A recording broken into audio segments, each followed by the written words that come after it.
मित्र, अमित केसरकर, वनरक्षक भरतीची अपडेट मी तुम्हाला देत आलेलो आहे।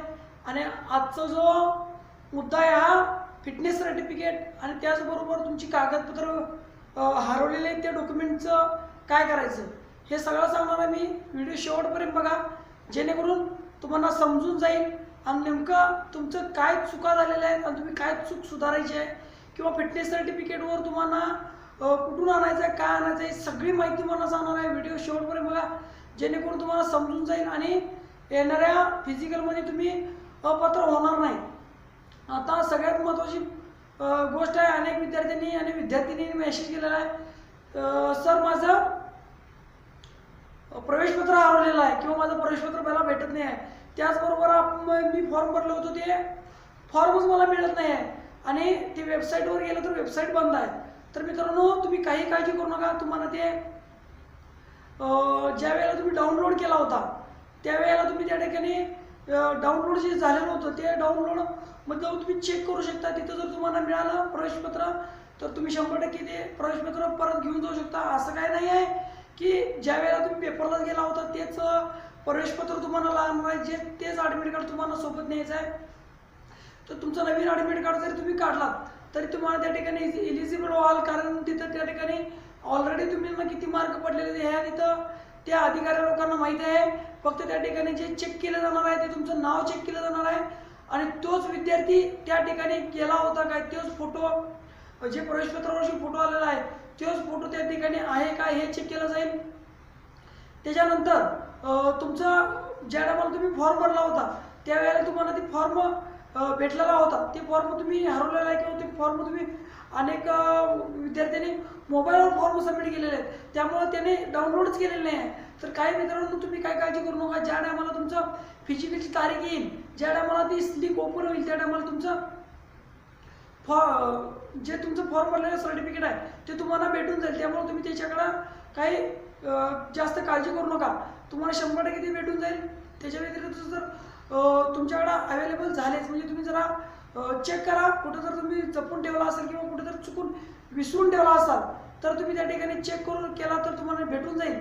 त्याचबरोबर तुमचं फिटनेस सर्टिफिकेट, आता सगळ्यात महत्त्वाचं जे आहे तुमचं फिजिकलला गेल्यानंतर तुम्हाला कागदपत्र चेकिंग होणार आहे। कागदपत्र चेकिंग झाल्यानंतर तुमचं फिटनेस सर्टिफिकेट म्हणजे स्वइच्छेनं तुम्ही 5 किलोमीटर किंवा 3 किलोमीटर महिला असेल स्वइच्छेनं तुम्ही सहभागी होतात, ह्याच्यामध्ये कोणत्याही प्रकारचं दुखापत झाली तर गव्हर्नमेंट त्याच्यावर जबाबदार राहणार नाही।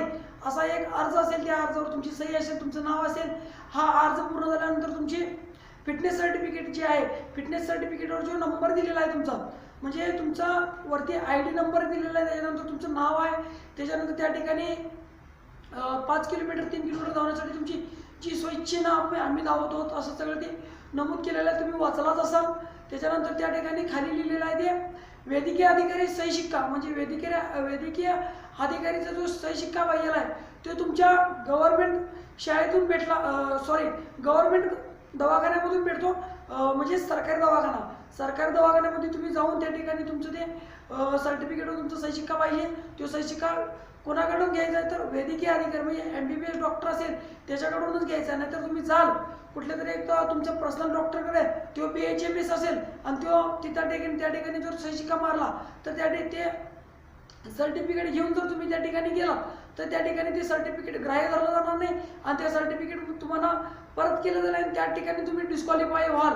त्यामुळं जे सर्टिफिकेट तुम्हाला लागणार आहे ते कंपल्सरी MBBS अधिकारी असेल किंवा गव्हर्नमेंट वैद्यकीय अधिकारी असेल, ह्याच दोन लोकांचा सही शिक्का त्या ठिकाणी ग्राह्य धरला जाणार आहे। त्यामुळे तुम्हाला जे सर्टिफिकेट तुम्ही काढत जाणार आहे त्यावेळेला तुम्ही तिथे चेक करा जो सही करताय तो अधिकारीचा आहे काय, नाहीतर त्या ठिकाणी तुम्ही कोणतं तरी प्रायव्हेट डॉक्टरकडे जाल आणि त्या प्रायव्हेट डॉक्टर MBBS वाला तुम्हाला सही मारायला तुम्हाला 200 रुपये 300 रुपये घेईल आणि त्या ठिकाणी तुम्ही लगेच ते घेऊन भरतीसाठी जाल, परंतु ते ग्राह्य धरल परंतु तुमचे पैसे वाया तिकडे जाणार आहेत।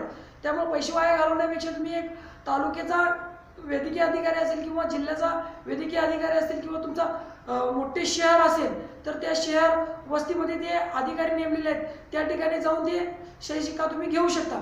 त्याच्यानंतर सगळ्यात महत्त्वाची गोष्ट आहे तुमचं फिजिकल तुमचं 5 किलोमीटर तुमचं कवा होणार आहे तर 5 किलोमीटर तुमचं सकाळी टायमिंग दिलेलं आहे त्यांनी 6 ते संध्याकाळी 5 या दरम्यान तुमचं टायमिंग होणार आहे.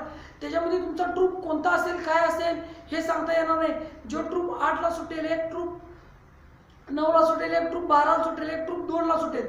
मध्ये जेवणाची सुट्टी होईल, जास्त ऊन लागले तर त्या ठिकाणी थांबवतील, परंतु तुमचं फिजिकल हे दिवसभर चालत राहणार आहे. आता मोठे जिल्हे असतील, ठाणे असेल, नागपूर असेल, कोल्हापूर असेल, हे जे जिल्हे आहेत ह्या जिल्ह्यामध्ये जास्त अर्ज आलेले आहेत. त्याचबरोबर त्या जिल्ह्यामध्ये जास्त कॉम्पिटिशन जास्त असल्यामुळं त्या ठिकाणी दिवसभर फिजिकल चालणार आहे. आणि फिजिकल चालत असताना 17 तारखेपासून बोलले होते, परंतु आता ते अमरावतीची तारीख आलेली आहे. परंतु आता सुरुवातीला अमरावतीचं झालं तर तुमची पण तारीख लवकर येणारच आहे. त्यामुळे तुम्ही तयारी करत राहा. 100% तुमचं फिजिकल होत असताना तुमची रनिंग चांगली जर झाली तर 100% तुम्ही 80 मार्क किंवा 70 मार्क घेतला.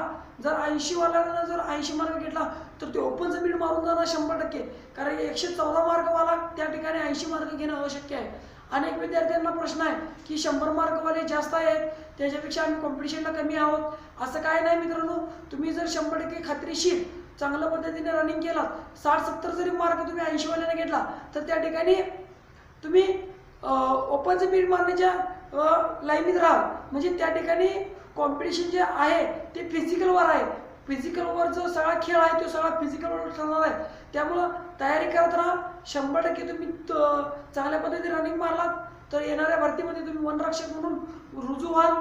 त्याच्यानंतर माझा हा व्हिडिओ तुम्हाला आवडला असेल तर लाईक करा, शेअर करा, सबस्क्राईब करायला विसरू नका. जय हिंद, जय महाराष्ट्र.